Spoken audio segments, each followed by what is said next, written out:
The Peak Tram is probably one of the most iconic tourist attractions in Hong Kong. It is a funicular railway connecting Central and Victoria Peak, a distance of 1.4 kilometers, with an elevation change of around 400 meters.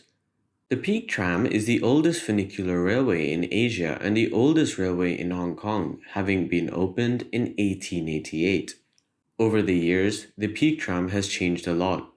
It originally used wooden carriages, but in 1956, the fourth generation of tram cars replaced them with lightweight, metal-bodied cars. Two of the original three, with their green livery, can still be seen.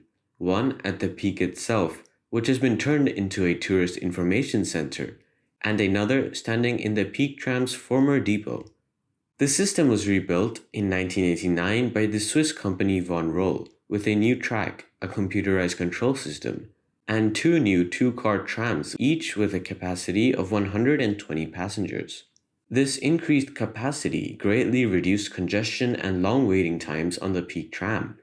But by 2012, it was evident that another upgrade would be required.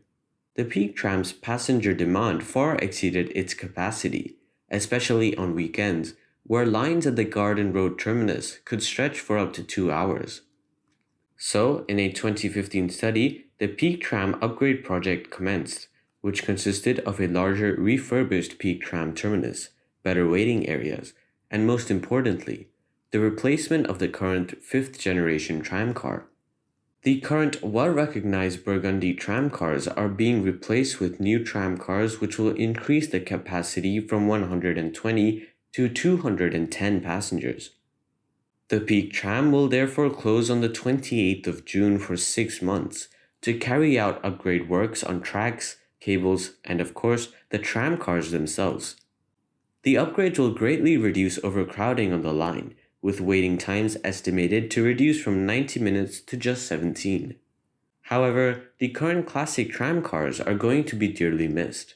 For as long as most can remember, these tramcars have become an icon of Hong Kong and one of the most famous tourist attractions here.